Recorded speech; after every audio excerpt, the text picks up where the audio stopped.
पिता पुत्र की जोड़ी, काशी की ज्ञान वापी, मथुरा की शाही ईदगाह, संभल की जामा मस्जिद, अजमेर की दरगाह और धार की भोजशाला जैसे तमाम केस लड़ी या लड़ रही है। एक तरह से कहें तो 100 से ज्यादा याचिकाएं देश के अलग अलग कोर्ट में हैं। इनमें से ज्यादातर विवाद मंदिर मस्जिद को लेकर है। जहां भी सनातनी सबूत मिल रहे हैं, वहां मंदिरों के वकील कहे जाने वाले हरिशंकर जैन और विष्णु शंकर जैन की एंट्री हो जाती है। तो सवाल ये है कि क्या इसलिए विष्णु शंकर जैन से कट्टरपंथी डरे हुए हैं? क्या इस बात का डर सता रहा है कि मुगलिया दौर में मंदिर तोड़कर बनाई गई मस्जिदों का सच सामने आता जाएगा और उसकी वजह विष्णु शंकर जैन हो सकते हैं? क्योंकि खुलासे के मुताबिक संभल हिंसा के दौरान विष्णु शंकर जैन को मारने की कोशिश हुई थी, लेकिन उससे पहले भी कई बार उन्हें धमकियां दी जा चुकी हैं। फोन कॉल से लेकर सोशल मीडिया तक और वाराणसी से लेकर दुबई तक उन्हें कई बार चेताया जा चुका है। लेकिन विष्णु शंकर जैन अडिग हैं। दावा है कि जहां जहां मंदिर के सबूत मिलेंगे वो केस लड़ते रहेंगे और ये धमकियां उनके इरादों को मजबूत कर रही है। उसने बताया कि किसी भी सूरत में सर्वे नहीं होना चाहिए और सर्वे करने के लिए दिल्ली से एक वकील हैं, वो आते हैं और उसको उसका काम तमाम करना है। इस तरीके की बात उसने पूछताछ में बताई, क्योंकि इनके द्वारा ये बताया गया कि वकील है जगह जगह पे जाता है और हमारी मस्जिदें हैं छीनने का काम कर रहा है। इनके नेताओं द्वारा बताया गया था पूर्व में कि मस्जिद है उसकी हर सूरत में हिफाजत करनी है, किसी को हम मस्जिद है वो छीनने नहीं देंगे। बात सिर्फ विष्णु शंकर जैन की नहीं बल्कि 100 से ज्यादा मंदिरों की है। लड़ाई उस सच के सामने आने की है जिसके लिए हर सनातनी सबल है। कट्टरपंथियों को लगता है कि मंदिर मस्जिद की इस बहस में उन्हें हार ही मिलेगी, इसलिए दलील रखने वालों को ही निशाना बनाया जाए।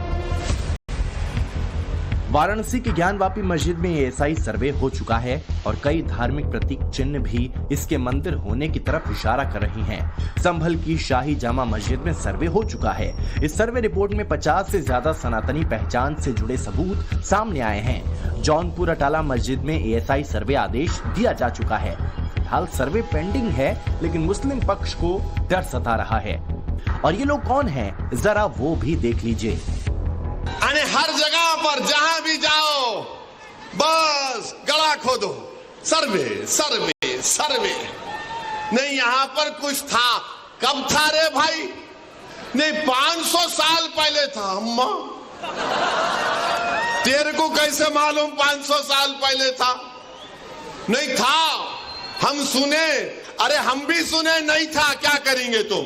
नहीं, मैं विष्णु जैन को जानता नहीं। विष्णु जैन अपने आप में कोई चीज नहीं है। विष्णु जैन गृह मंत्रालय के वहां से उन्हें फाइनेंस किया जा रहा है और इस काम पे लगाया गया है।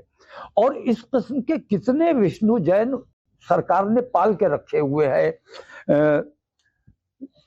कई योगी पाले हुए हैं, धर्म के नाम पर जो नफरतें फैलाने का काम करते हैं। मस्जिद के सर्वे का विरोध करने वालों की लिस्ट बहुत लंबी है।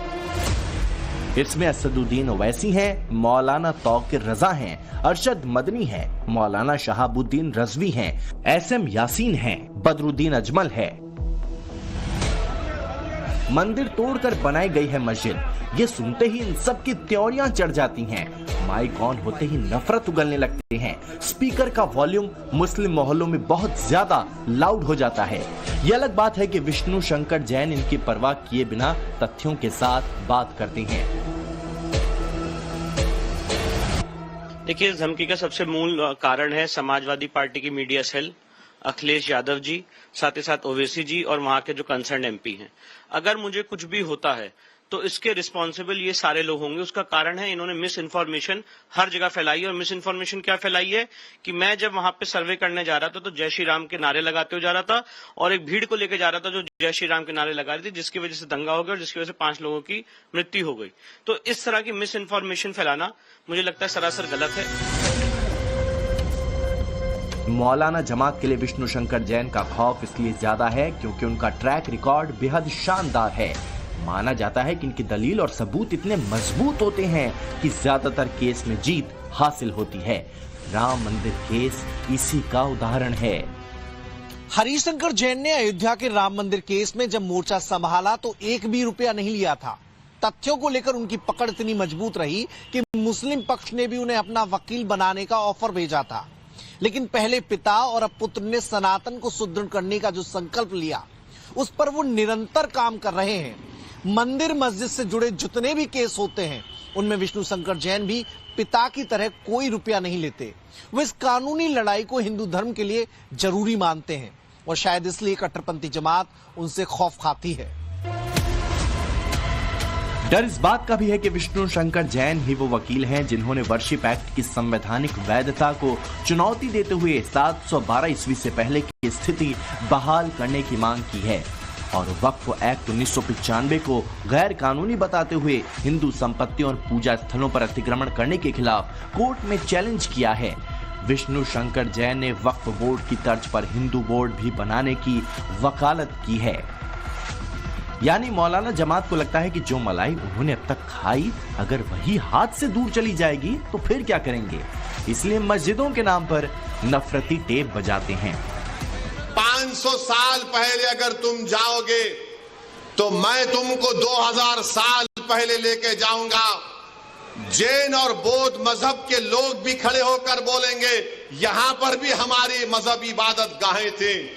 हम भारत को विकसित भारत बनाना चाहते हैं, नहीं बनाना चाहते, मगर भारत को 500 साल पीछे लेके जाना चाहते।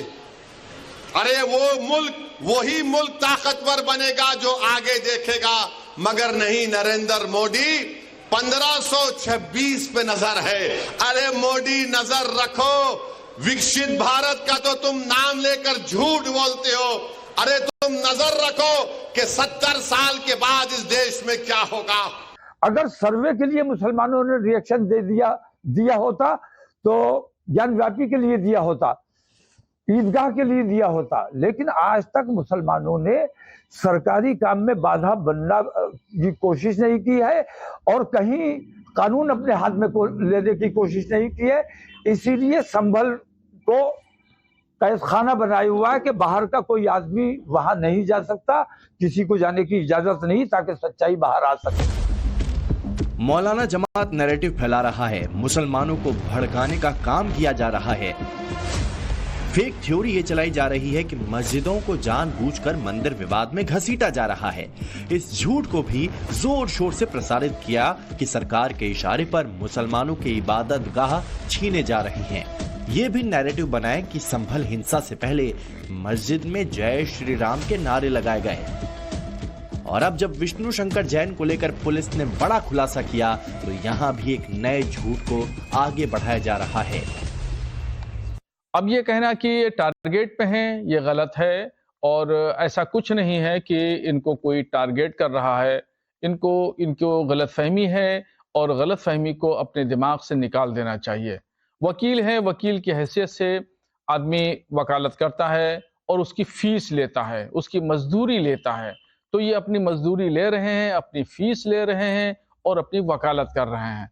हाँ, ये बात मैं इनसे गुजारिश करूंगा कि हर मस्जिद के सीढ़ियों के नीचे मंदिर तलाश ना करें। उनके लिए उनकी बाबरी मस्जिद इतनी प्रिय है तो हमारे लिए हमारे हजारों मंदिर जिसको इतिहास में विध्वंस किया गया वो हमारे लिए प्रिय हैं। और सबसे बड़ी बात है कि सनातन शास्त्रिक नियम है, once a temple always a temple.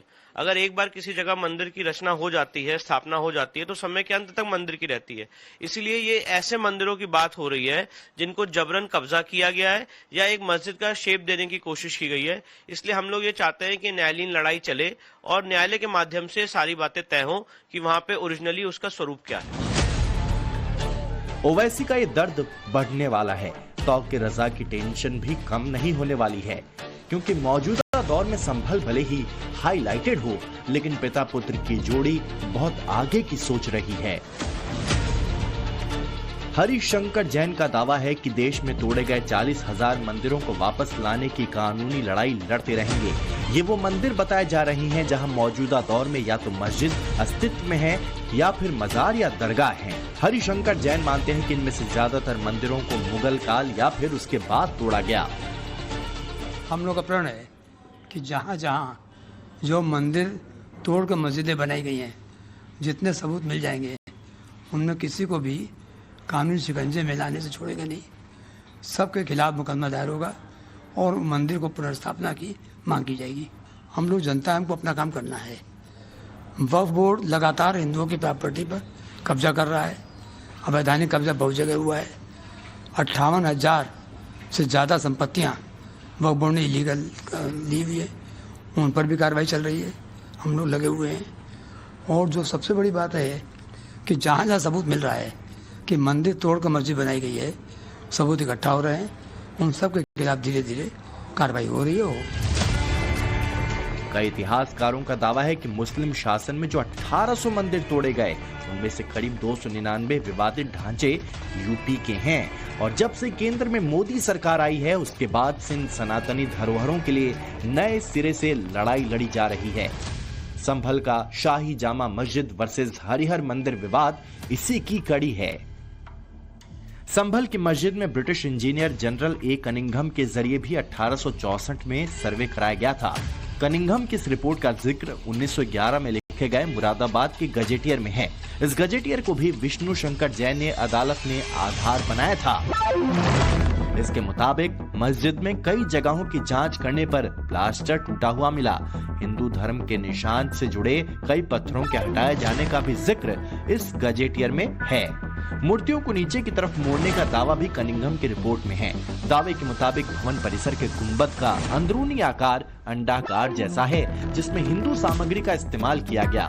इसके अलावा पूर्वी प्रवेश द्वार पर भी सनातनी नक्काशी होने का दावा किया गया है। कई और सबूत मंदिर के पक्ष में रखे गए, जिसके बाद ही जामा मस्जिद के कोर्ट कमिश्नर सर्वे का आदेश दिया गया था। मुख्यमंत्री योगी आदित्यनाथ भी संभल के इसी सच को सामने रखते हैं। लोग कह रहे हैं कि आप सब कुछ खुदवा के हर जगह मंदिर निकालना चाह रहे हैं। देखिए, हम लोग हर जगह मंदिर नहीं निकालना चाहते, लेकिन जहां मंदिर है उसको समाज के सामने उजागर जरूर करना चाहते हैं। संभल एक सच्चाई है। संभल इस वक्त चर्चा में है। मस्जिद में मिले सनातनी सबूत, हिंसा और फिर एक्शन के बाद खुलासे से हड़कंप मचा है। लेकिन जिस तरह बाकी जगहों पर भी मंदिर होने के दावे किए जा रहे हैं, वो भी नई बहस छेड़ रहा है। शायद इसीलिए मंदिर मस्जिद की बहस में नया प्लान बनाया जा रहा है। हालांकि अब नजरें सुप्रीम कोर्ट पर हैं।